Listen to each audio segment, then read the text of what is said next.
Hello everyone, welcome to भौतिकी academy plus. आज हम लोग प्रेरित विद्युत वाहक बल, प्रेरित धारा और प्रेरित आवेश पर न्यूमेरिकल का पार्ट पांचवा करेंगे, जिसमें मैं आपको एक न्यूमेरिकल बताऊंगा और एक न्यूमेरिकल आपको सोल्व करने के लिए दूंगा। आप सोल्व करिएगा, बताइए मजा आया कि नहीं आया। कंफर्म है आएगा, देखते देखते आंसर भी बताएंगे। काफी आसान होता है, ठीक है, किसी भी पॉइंट ऑफ व्यू से। ठीक है, हाँ कहिए कि बोर्ड एग्जाम में ऐसा नहीं कि बहुत बार पूछा जाता है, हाँ लेकिन पूछा जाता है कभी कभी, ठीक है। लेकिन कोई दूसरा एंट्रेंस एग्जाम होगा ना, मेडिकल इंजीनियरिंग या कोई भी, ठीक है, एनडीए वनडे एग्जाम वाले जो भी है सो, तो उसमें इस पर बेस्ड न्यूमेरिकल बनते हैं, ठीक है, क्योंकि इसमें कैलकुलस है थोड़ा सा, इसीलिए। चलिए देखिए, लेकिन आसान होता है, देखने में थोड़ा बड़ा लगेगा लेकिन आसान होगा, ठीक है। क्वेश्चन देख लीजिए, तो ये पांचवा पार्ट है, जिसमें ये पांचवा पार्ट मैंने पांचवा क्वेश्चन है ये मैं जो बता रहा हूं, और आपको तो कई क्वेश्चन दिया हूं, मैं बहुत दिया हूं, ठीक है। अच्छा, इसके बाद से जो है न्यूमेरिकल इस पर बेस्ड खत्म होगा। आगे मैं आपको दूसरा टॉपिक बताऊंगा, जो अगला टॉपिक होगा, ठीक है, वो भी काफी इंपॉर्टेंट है, ठीक है।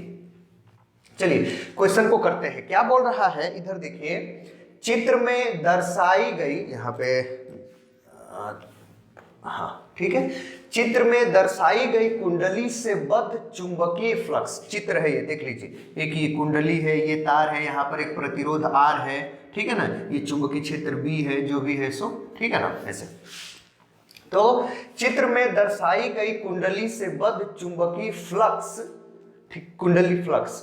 अच्छा, जो कुंडली फ्लक्स है उसमें जो चुंबकीय क्षेत्र है उसकी दिशा दिया है कि कुंडली के लंबवत कागज के तल में बाहर से भीतर की ओर, जो चुंबकीय क्षेत्र है, चुंबकीय फ्लक्स है, चुंबकीय क्षेत्र जो भी कहिए, वो क्या है, बाहर से भीतर की ओर है, बाहर से भीतर की ओर है, तल, कागज के तल के लंबवत बाहर से भीतर की ओर है, ठीक है ना। समझ में आ गया? क्वेश्चन आप पढ़ लिए एक बार और। चित्र में दर्शाई गई कुंडली से बद्ध चुंबकीय फ्लक्स कुंडली के लंबवत कागज के तल में बाहर से भीतर की ओर है, का मान समय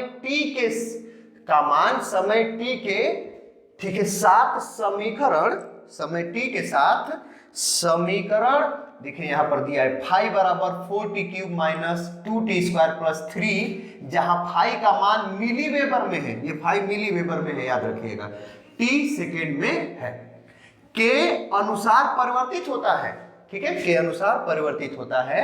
अब आगे बोल रहा है कि t बराबर 1 सेकेंड पर कुंडली में प्रेरित वैद्युत वाहक बल का मान ज्ञात कीजिए, ठीक है, वैद्युत वाहक बल का t बराबर 1 पर प्रतिरोध R में प्रेरित धारा तथा धारा की दिशा क्या होगी यदि R बराबर 5 ओम हो। ये R का मान अगर 5 ओम है तो इसमें बहने वाली धारा कितनी होगी, ठीक है, और इसमें धारा की दिशा क्या होगी, ठीक है। चर्चा कर लेते हैं। देखने में थोड़ा सा आपको अजीब लग रही है, भाई थोड़ा बड़ा है कैसा है, लेकिन बड़ी आसान है, 3 लाइन का डेरिवेशन, 3 लाइन 4 लाइन का है, ये है, वो भी कहिए कि 2 लाइन का है ना, समझ रहे। तो सबसे पहले सोल्व करने के लिए यहाँ पर लिख लीजिए बढ़िया से सॉल्यूशन, लिख लिए, ठीक है। सॉल्यूशन में जो गिवन चुंबकीय फ्लक्स है, ठीक है, गिवन चुंबकीय फ्लक्स या गिवन जो है चुंबकीय फ्लक्स का समीकरण जो दिया है, ठीक है, वो क्या है, फाई इक्वल टू कितना है, देखिए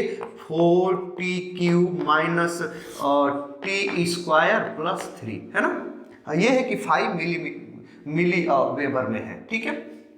समझ में आ रहा है? हमको क्या पूछ रहा है, ये तो गिवन है, हमसे पूछ क्या रहा है, E का मान, E का मान कब पूछ रहा है, t बराबर 1 सेकेंड पर, ठीक है ना, 1 सेकेंड पर हमको E का मान माने प्रेरित वैद्युत वाहक बल।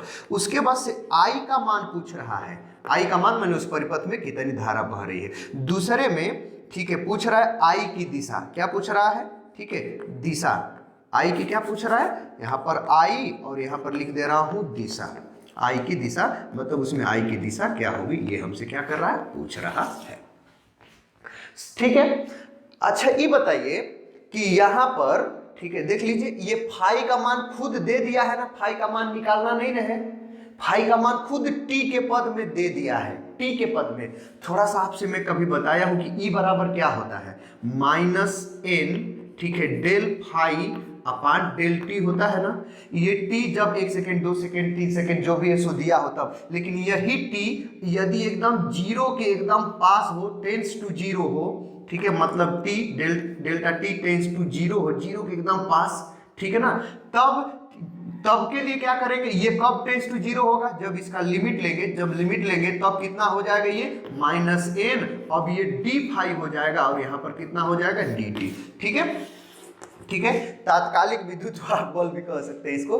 तो ये भी ये डेल थोड़े से ज्यादा समय के लिए है, लेकिन ये एकदम तात्क्षणिक के लिए है, तो आप समझ रहे हैं। ठीक है, तो ये बताइए कि अगर n को छोड़िए, ये d∅/dt को थोड़ा सा देखिए, तो यहाँ पर फाई है, इसी में गुणा कर दीजिए d/dt। समझ रहे हैं कि नहीं, वही ना बात हुआ। ठीक है, तो ये d∅/dt नहीं हो जाएगा, d/dt क्या है भाई, अवकल गुणांक है। क्या d/dt क्या अवकल गुणांक है ना, मतलब कि ये जो फाई है उसका क्या कर देंगे आप, अवकलन कर देंगे। ठीक है, डिफरेंशिएशन कर देंगे t के रिस्पेक्ट में, t के सापेक्ष में, तो आपको क्या मिल जाएगा, d∅/dt मिल जाएगा। इसी में n से गुणा कर देंगे तो आपका क्या हो जाएगा, e मिल जाएगा। आप समझ रहे हैं कि नहीं, ठीक है, समझ रहे हैं कि नहीं। तो ये अवकलन देखिए, ये ऐसा समीकरण दिया है जिसका t के सापेक्ष में, t के सापेक्ष, t के पद में दिया है ना, t का फंक्शन है ना फाई, तो t के सापेक्ष इसका अवकलन करके निकाला जा सकता है d∅/dt, है ना। तो फिर n से गुणा कर देंगे तो क्या हो जाएगा हमारा, वो e निकल जाएगा। समझ रहे हैं कि नहीं, इतना आसान है, कुछ नहीं है, बस आपको समझना है। तो ठीक है, सब कुछ, कोई दिक्कत परेशानी तुरंत लिखिएगा। ठीक है, अतः ठीक है, कुंडली से, ठीक है, संबद्ध चुंबकीय फ्लक्स में परिवर्तन, है ना, कुंडली से बद्ध जो चुंबकीय फ्लक्स है, ठीक है, चुंबकीय, ठीक, फ्लक्स में परिवर्तन, फ्लक्स में परिवर्तन। ठीक है, कितना हो जाएगा, कैसे निकालेंगे, ठीक चुंबकीय फ्लक्स में परिवर्तन नहीं बल्कि परिवर्तन की दर निकालिए। चुंबकीय फ्लक्स में परिवर्तन की दर, दर याद रखिए, परिवर्तन की दर, है ना, ये दर है। क्या होगा, बस यहाँ पर फाई है ना, फाई का हमको क्या करना पड़ेगा, अवकलन करना पड़ेगा, है ना। ठीक है, समझ रहे हैं, तो क्या करना पड़ेगा, ठीक है, जो ये फाई है, फाई बराबर 4t³ माइनस, ठीक है, t² + 3t, इसका हमको क्या करना पड़ेगा, कुंडली से बद्ध चुंबकीय फ्लक्स परिवर्तन की दर ज्ञात करने के लिए क्या करेंगे, हम इसी का अवकलन कर देंगे। तो इसी ये है ना, इसको लिखेंगे डिफरेंशिएट विद रिस्पेक्ट टू, ठीक है, t, इसी का क्या कर देंगे, हम अवकलन कर देंगे, तो हमारे चुंबकीय फ्लक्स परिवर्तन की दर मिल जाएगा। तो क्या करना पड़ेगा, d/dt दोनों ओर गुणा करना पड़ेगा। ठीक है, तो d/dt बराबर, इधर भी d/ कितना हो जाएगा, dt कितना हो जाएगा, 4t³ माइनस t² + 3। समझ रहे हैं कि नहीं। चुंबकीय कुंडली से बद्ध चुंबकीय फ्लक्स परिवर्तन की दर ज्ञात करने के लिए ये जो समीकरण है, ठीक है, ये समीकरण जो गिवन है, इसी का हमको क्या करना पड़ेगा, डिफरेंशिएट माने अवकलन करना पड़ेगा विद रिस्पेक्ट टू t। ठीक है, t के सापेक्ष में, क्योंकि t के पद में दिया है और उसी के सापेक्ष करने से हमको मिल भी जाएगा। ठीक है, तो इधर भी अवकल गुणांक, ये अवकल गुणांक है जो बताता है कि सामने वाले का अवकलन करना है। ठीक है ना, अवकलन किसके सापेक्ष, t के सापेक्ष, इसीलिए यहाँ पर t है, तो अवकलन कर लीजिए बस। ठीक है, अवकलन करेंगे तो ये कितना हो जाएगा, देखिए ये d, ये फाई हो जाएगा और ये dt हो जाएगा। समझ लीजिए कि सीधे इसमें गुणा हो गया, लेकिन इधर अवकलन करना पड़ेगा। 4 का तो अवकलन होगा नहीं, आप सब लोग जानते हैं कि x का अवकलन क्या होता है, d/dx, है ना। ऐसे समझ लीजिए कि यहाँ पर x है, x का अवकलन, ठीक है, d/dx माने अवकलन गुणांक, इसके सामने x का अवकलन। जैसे x² का मैं आपसे पूछूं तो x² का अवकलन क्या होता है, डिफरेंशिएशन। क्या होता है, ये जो भी हो, ये 2 आकर के इसके सामने गुणा हो जाता है इसमें, ठीक है, और इसका गुणांक बन जाता है, और ये जो पावर है ना उसमें से 1 कम हो जाता है। जैसे कि ये x है ना, यहाँ पर 2 है ना, तो 2 ये इसके साथ आकर के गुणा हो जाएगा और इसमें से 1 पावर घट जाएगा, तो कितना हो जाएगा 2।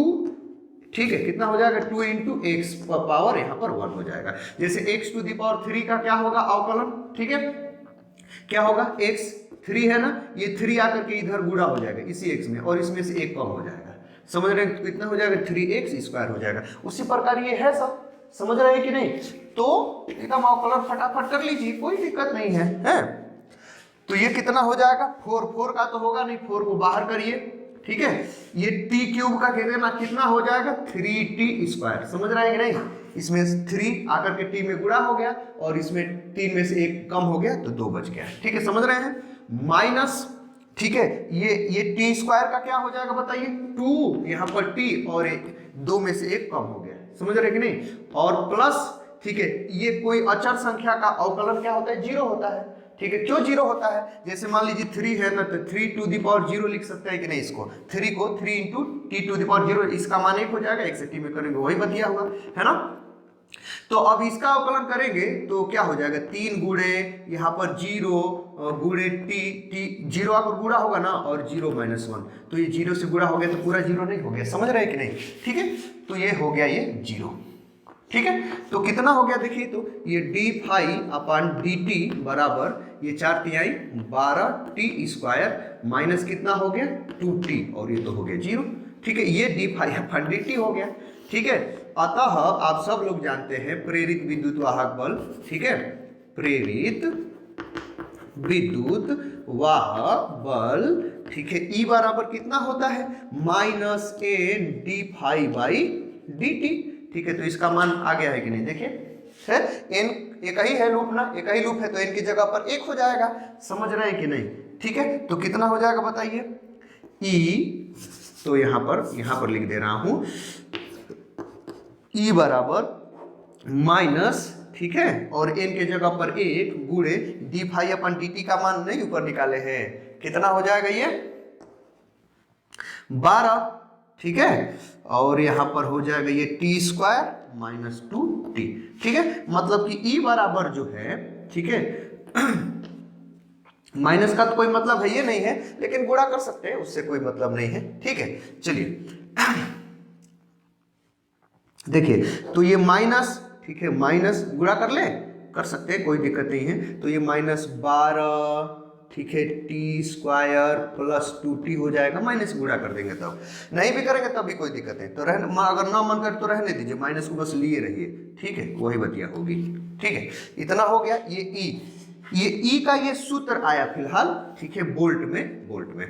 अब ई हमको कब पूछ रहा है, ई हमको कब पूछ रहा है, t बराबर 1 सेकेंड।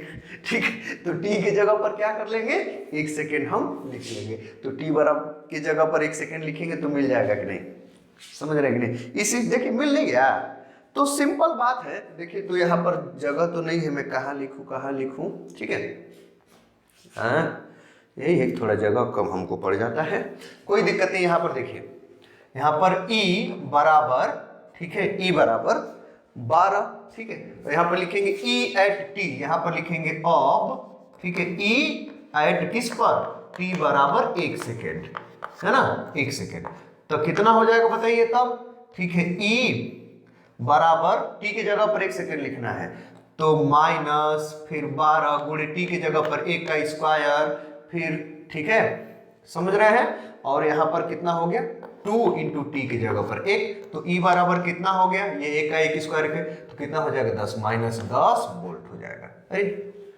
नहीं, माफ कीजिएगा, वोल्ट नहीं होगा, क्यों, क्योंकि यहाँ पर ये जो फाई है, फाई किस में है, मिली वेबर में है ना, यहाँ पर ये फाई जो है ना, ये मिली वेबर में है, तो ये मिली वेबर पर सेकेंड हो गया।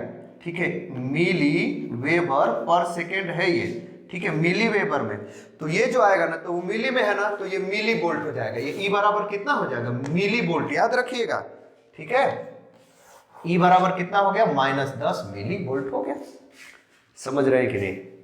ई का मान माइनस 10, अरे बस वही टी की जगह पर 1 रख दिए, क्योंकि वही पूछ रहा है, टी की जगह पर टी, ई कब, टी बराबर 1 सेकेंड पर, किसी दूसरे क्वेश्चन में टी बराबर 2 सेकेंड पर पूछ सकता है, 3 सेकेंड पर, किसी भी सेकेंड पर पूछ सकता है, तो वही, ठीक है, बस सीधा डिफरेंशिएट करिए तो आ जाएगा। एन अगर है, जितना भी एन है तो उसमें गुणा करके उसको कैलकुलेट कर लीजिए, टी की जगह पर जो भी पूछा है वो दे दे। यहाँ पर सॉरी, यहाँ पर वोल्ट नहीं होगा, क्या हो जाएगा ये मिली वोल्ट। ठीक है, मैं भूल गया था, ये किस में दिया है, मिली वेबर में फाई का मान दिया है ना, तो ये मिली वोल्ट में होगा, आप समझ रहे हैं। ठीक है, समय सेकेंड से तो कोई मतलब है नहीं, वो कुछ भी रहता है तो वही होता है, किसी भी में वही रहता है। चलिए, तो ये मिली वोल्ट हो गया।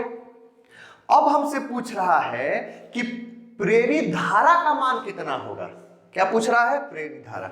ई का मान ये पता चल गया हमको, ई का मान कितना हो गया, माइनस 10 मिली वोल्ट।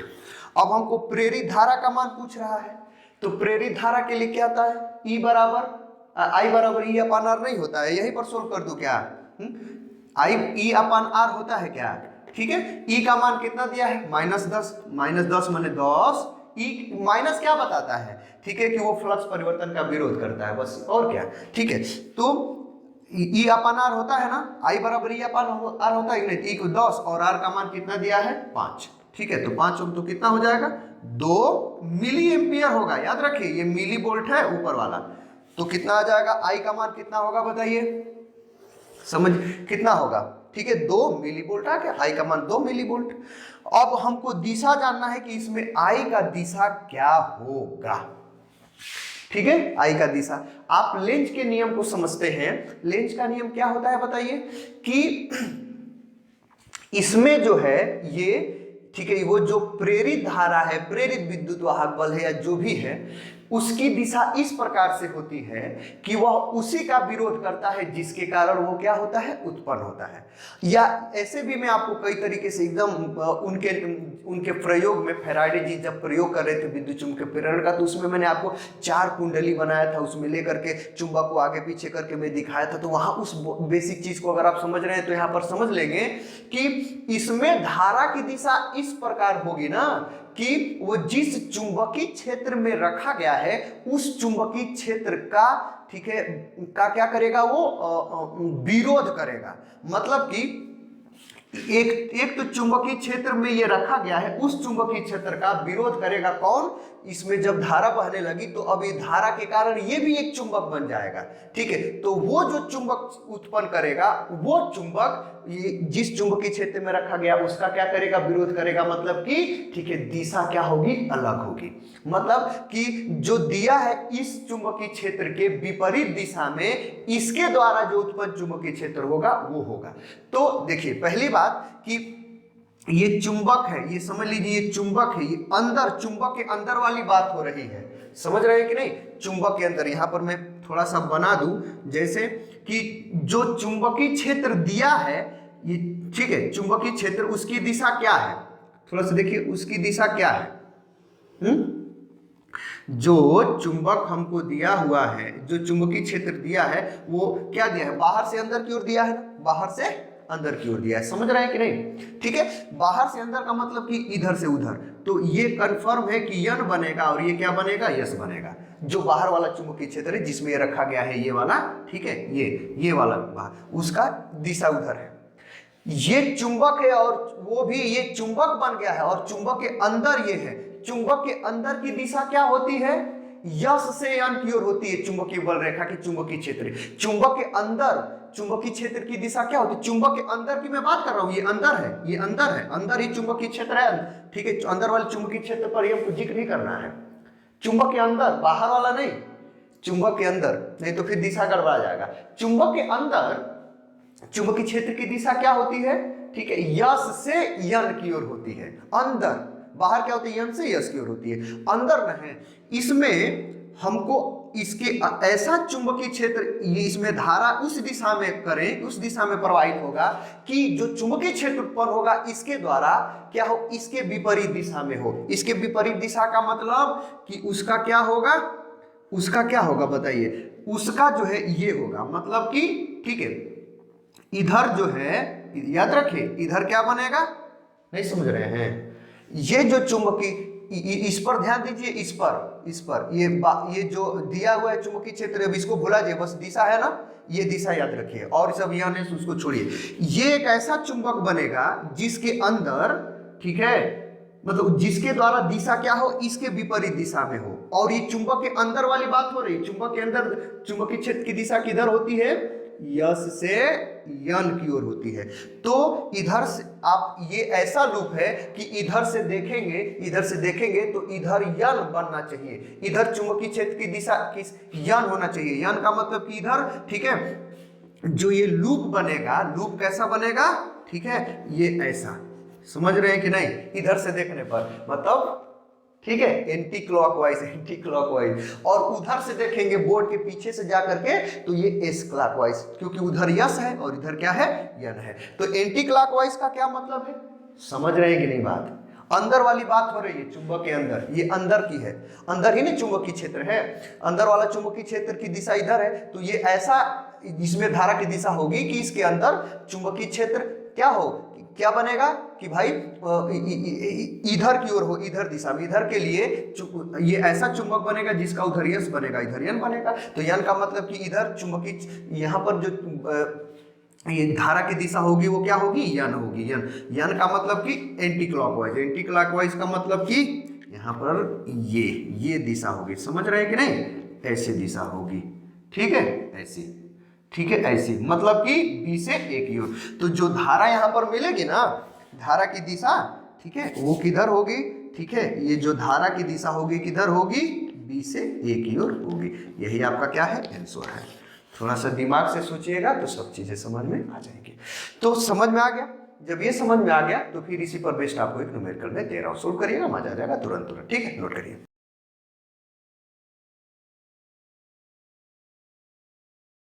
चलिए, समझ में आ गया, उसको नोट कर लिए, समझ में आ गया। ये क्वेश्चन करिए, महाआसान, महाआसान, देख लीजिए क्या है, एकदम आसान, ये कही दे रहा हूं, क्या है इस प्रकार का। और भी देखिए, ऐसा नहीं है कि मैं जो क्वेश्चन बताऊं केवल उतना ही करिए, ठीक है, आपके पास जो भी बुक हो, ठीक है, कोई किसी भी प्रकाशन का, किसी भी राइटर का, उससे मतलब नहीं, सभी बुक अच्छी होती हैं, ठीक है। तो बस तरकीब होता है अलग अलग लिखने का, अलग अलग जगह पर अलग अलग लिखना, बस और कुछ नहीं, अलग अलग डेफिनेशन लिखना।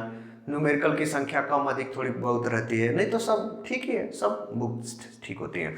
तो क्या नाम है, तो आपके पास जो भी बुक है ना, उस बुक से आप क्या करिए कि क्वेश्चंस को मैं बता दिया, एक टाइप का बता दिया, मैं उस टाइप पर, उस बुक में जितने भी क्वेश्चन है फटाफट, अगर टाइम है आपके पास, सोल्व करिए। जो टाइप बता दिया उस पर जितने भी बुक है क्वेश्चन है, सोल्व करिए। समझ रहे हैं, कोई किसी चीज की प्रिपरेशन करें, जैसे प्रीवियस ईयर क्वेश्चंस लीजिए, उसको देखिए कि उस टॉपिक पर उसमें कोई क्वेश्चन पूछा है कि नहीं, उसको सोल्व करिए। ठीक, समझ रहे हैं, ये सब होता है। सर जितना बता दिए उतने में रह जाएंगे तो शायद उतने में ही रह जाएंगे, थोड़ा बाहर नहीं जा पाएंगे। वैसे मुझे उम्मीद है कि आप लोग करते होंगे, मैं जो भी बता दिया या जो भी सर आपको बताए, ठीक है। अच्छा, आप लोग को ये तो जानते होंगे कि कोई भी जो लड़का है वो ऐसा नहीं है कि सर के पढ़ाने से वो क्या नाम है कि इंटेलिजेंट होता है, तेज हो जाता है, या क्या नाम है कि किसी भी एग्जाम को क्वालिफाई कर लेता है। नहीं, ऐसा नहीं है, बस सर का मार्गदर्शन होता है, ये आप सब लोग जानते हैं, ठीक है। कुछ हद तक कहा जा सकता है कि उनका साथ था, उन्हीं के मार्गदर्शन से, उनके बताए हुए से मैंने आप ऐसा किया, ये सही है, ठीक है। लेकिन कोई लड़का एग्जाम क्वालिफाई करना, अच्छा नंबर लेकर के आना, इंटेलिजेंट होना, किसी टॉपिक को अच्छे से जान जाना, खूब बढ़िया से जान जाना, अंदर तक घुस करके जान जाना, ये उसके मेहनत पर डिपेंड करता है। सीधी बात है, क्या है कि एकदम सिंपल है, जो भी आपको मैं बताया, कोई भी सर बताए, कोई भी सब्जेक्ट हो, वो सर जो भी बताए, वो जो लिखवाए, ठीक है, आप घर पर जाइए और उसी दिन उसको क्या करिए, जो लिखवाए हैं सर पहले नोट पढ़िए, फिर जो बुक है आपके पास, ठीक है, जो आज सर टॉपिक पढ़ाए हैं, ठीक है, घर पर जाइए, ठीक है। तो आप क्या करिए कि जो घर पर जाएंगे तो जो सर नोट बनवाए हैं पहले उसको नोट को पढ़िए, फिर उसी टॉपिक को बुक से पढ़िए डिटेल में, उसके बाद से देखिएगा एकदम सब कुछ समझ जाएंगे, और उसके बाद उस पर जो न्यूमेरिकल है उसको सोल्व करिए, सर भी कुछ न्यूमेरिकल सोल्व कर, आप भी सोल्व करिए, एकदम मजा आ जाएगा। और जब ये करेंगे, सर के अलावा भी और भी बहुत कुछ पढ़ेंगे उस टॉपिक से रिलेटेड, सर के अलावा भी जो सर बता रहे हैं, तब आप इंटेलिजेंट होंगे, तब आपके अंदर सोचने की क्षमता होगी, दूर दूर तक सोच पाएंगे। और ये सब एक्टिविटी के अनुसार जो सेट हो जाता है दिमाग में, जो भी कॉन्सेप्ट सेट हो जाता है, जो परिभाषा या जो भी सेट होता है, वो जल्दी भूलता नहीं है ऐसे पढ़ने पर। ऐसा नहीं कि बस सर हमको पढ़ा दिए और मैं जितना बताया उतना बता दिए, यहीं पर कर लिया, घर पर ही, यहीं पर, घर पर नहीं थोड़ा सा भी किया, या कभी कभी थोड़ा सा बहुत कर लिया, तो वही फटाफट वो भूल जाएगा। आपको खुद पढ़ना पड़ेगा, तब आप क्या बनेंगे, तब वो आपके मन में स्टोर होगा, आपके दिमाग में स्टोर होगा ज्यादा टाइम के लिए। सच में बता रहा हूँ, कभी भूलेगा भी नहीं। तो ये सब पढ़ाई के छोटे छोटे तरकीब है, ठीक है, ये सब आप जानते होंगे, लेकिन फिर भी मैं सोचा एक बार आपको बता दूं, ठीक है। सब पढ़ने वाले लगभग जानते ही हैं, तो सर पे डिपेंड कम, मतलब कि सर जितना बता रहे उसके अलावा भी आप पढ़िए, और जो सर पढ़ा रहे उसको उनके नोट से, मेरा जो मैं आपको जो आप पढ़ते टाइम जो नोट बना लेते हैं उसको पढ़िए, फिर उसी को बुक से पढ़िए, बुक में आपको जो भी दिया है, फिर जो मैं न्यूमेरिकल बताऊं उस पर और भी न्यूमेरिकल्स को सोल्व करिए। कंसेप्ट क्लियर एकदम, सपने में भी रहेंगे, कोई पूछेगा तो बता देंगे, एकदम सपने में पूछेगा आप बता देंगे, सोए भी रहेंगे बता देंगे, सच में ठीक है, चलिए ये सब करिए। तो क्या है ये क्वेश्चन नंबर 5, चलिए क्वेश्चन को देखते हैं, काफी आसान है। क्या बोल रहा है कि एक कुंडली में चुंबकीय फ्लक्स फाई निम्न समीकरण के अनुसार समय t के साथ बदल रहा है, जहां पर फाई क्या दिया है, phi equal to 4t² plus 10t plus 5, 4t² plus 10t plus 5 milli weber. ठीक है, ये फाई किस में है, मिली वेबर में है, याद रखिए। बोल रहा है 4 सेकेंड बाद कुंडली में प्रेरित वैद्युत वाहक बल की गणना कीजिए। आंसर आ गया कि नहीं, बताइए आपका आंसर आ गया कि नहीं। तुरंत इसको क्या करिए, ठीक है, उसमें कोई ये वो एन ओन का मान, अरे भाई ई बराबर क्या होता है, minus N d phi by d t. N ओन का कोई जिक्र है नहीं, कोई जिक्र का मतलब कि एन बराबर कितना, एक, कुछ कोई जिक्र का मतलब कि नहीं ए बराबर एक। और फाई को ही क्या करना है, टी के सापेक्ष क्या कर दीजिए, अवकलन कर दीजिए। अवकलन करिए टी के बाद टी, उसके बाद टी की जगह पर क्या रखना है, 4 रखिए, आंसर आ गया, ई का मान नहीं मिल गया। भाई जब अगर आई पूछता तो आई भी बता देते कि नहीं, तो आई पूछता कब, जब वो कुंडली है ना, कुंडली का आपको प्रतिरोध क्या कर दे, आर आपको दे दे, तब आर जैसे मान लीजिए कि 3 दे दे, 3 ओम, ठीक है, तब आप धारा याद रखिएगा ये मिली वेबर में है, मिली वेबर में। अगर यही एग्जाम में आ गया ना, ठीक है, तो जो चेक करने वाला है कुछ नहीं देखेगा, बस आपको ये जो आप लिखेंगे यहाँ पर, जैसे मान लीजिए कि 15 आ गया, 15 वोल्ट, यहाँ पर वोल्ट लिख दिए, काट देगा, आगे बढ़ जाएगा। ठीक है, ये मिली वेबर में है ना, तो यहाँ पर ई का मान जो भी आएगा वो किस में आएगा, मिली वोल्ट में। ठीक है, तो ऐसे लिखिए मिली वोल्ट, या जो भी ऐसे लिख दीजिए, वो यही देखेगा। और याद रखिए न्यूमेरिकल में ये मात्रक बहुत ज्यादा जरूरी होते हैं। एकदम लिखिए क्वेश्चन को ऐसे, आंसर को घेरिए, यहाँ पर आंसर लिखिए, ठीक है, ये सब जरूरी होते हैं मतलब बोर्ड में। ठीक है, ये सब चीजें जहां पर आपको लिख करके एक्सप्रेस करना, ये सब चीजें होती हैं। ठीक है, और आई भी अगर आर दे देता है, अगर आई आपसे पूछेगा, जो भी मान आएगा वो किस में आएगा, मिली एम्पियर में आएगा। याद रखिए ये सब चीजें छोटी छोटी मगर मोटी बातें हैं। ठीक है, तो इस प्रकार से प्रेरित विद्युत वाहक बल, प्रेरित धारा और प्रेरित आवेश पर न्यूमेरिकल्स के जो भी टाइप्स है लगभग मैंने आपको क्या कर दिया, बता दिया। अब आपको क्या अगला टॉपिक समझना है, देखिए एक समान चुंबकीय क्षेत्र में अब कोई चालक होगा और चालक गति करेगा। ठीक है, जैसे कि चुंबकीय क्षेत्र, मान लीजिए बाहर से अंदर की ओर चुंबकीय क्षेत्र है, एक समान चुंबकीय क्षेत्र। ठीक है, बाहर से अंदर की ओर चुंबकीय क्षेत्र है और उसी में कोई चालक है, जैसे मान लीजिए कि यही है, यही एक कोई छड़ है, चालक है, और ये गति कर रहा है, इधर ऐसे गति कर रहा है, समझ रहे हैं कि नहीं, ये ऐसे क्या कर रहा है, गति कर रहा है, किस वेग से, v वेग से। किस चुंबकीय क्षेत्र में रखा गया है, ये, इसकी लंबाई कितनी है, l है, समझ रहे हैं कि नहीं। ठीक है, इसकी लंबाई, तो जब ये गति करता है ना, जब ये गति करता है, ठीक है, कैसे भी गति करे, तो इसमें इसके सिरों के बीच एक विभवांतर उत्पन्न होता है। विभवांतर, विभवांतर मतलब कि भी, विभवांतर कहिए या विद्युत वाहक बल कहिए, ठीक है, उत्पन्न होता है। विभवांतर भी कहिए या विद्युत वाहक बल ई कहिए, वो एक ही बतिया हुआ। ठीक है, इसमें वो कभी कभी विभवांतर के पद में देता है, कभी कभी विद्युत वाहक बल के पद में देता है, ऐसा कुछ नहीं, मतलब कुछ भी बोलेगा आप समझ गए। तो इसमें एक विभवांतर उत्पन्न होता है कब, जब एक समान चुंबकीय क्षेत्र में ये गति करता है किसी वेग से, v वेग से, इसकी लंबाई इतनी इस चुंबकीय क्षेत्र में, तो इसमें एक विभवांतर मतलब एक विद्युत वाहक बल प्रेरित होता है, या कहिए कि विभवांतर उत्पन्न होता है। उसके लिए सूत्र का निगमन आपको समझना है और उसके कंसेप्ट को समझना है कि क्यों कैसे वो हो रहा है। उस पर आपको न्यूमेरिकल्स दूसरे टाइप से बनता है और बड़ी मजेदार, समझ रहे हैं कि नहीं, ये सब बातें, ये सब चीजें आपको क्या करना है, समझना है। ठीक है, समझे। और इसी बेसिस पर आपको मैं ये भी बताऊंगा कि कभी कभी आप लोग कभी सुने होंगे कि क्या नाम है, जो रेल है ना, ट्रेन, वो चलती है तो क्या होता है, उसके पहियों के बीच में विभवांतर उत्पन्न होता है, ऐसा कुछ सुने हैं? या जो एरोप्लेन है ऐसा चलता है, मतलब चलती है तो उसमें भी विद्युत वाहक बल प्रेरित होता है, ऐसा कुछ सुने हैं? तो किस दिशा में किस दिशा से होना चाहिए, ऐसा कुछ सुने? या खिलाड़ी दौड़ता है, बहुत तेज दौड़ता है, तो उसके शरीर में भी विभवांतर या विद्युत वाहक बल प्रेरित होता है, सभी समझे हैं? ये तब समझ में आएगा जब आप समझेंगे कि हम पृथ्वी क्या है, पृथ्वी के चुंबकीय क्षेत्र में ये चालक दौड़ रहा है, कुछ भी कर रहा है। पृथ्वी के चुंबकीय क्षेत्र में, पृथ्वी की चुंबकीय फ्लक्स जो बल रेखाएं है उसको काटता हुआ कोई दौड़ेगा ना, तो उससे तो क्या करेगा, वो उसके सिरों के बीच विद्युत वाहक बल प्रेरित होगा। तो वही सब बात है, उसको मैं अगले वाले वीडियो में बताऊंगा। उसको न्यूमेरिकल बनते न्यूमेरिकल भी बताया जाएगा। तो इस वीडियो में फिलहाल इतना ही, मिलते हैं अगले वीडियो के साथ, तब तक के लिए गुड बाय, थैंक यू।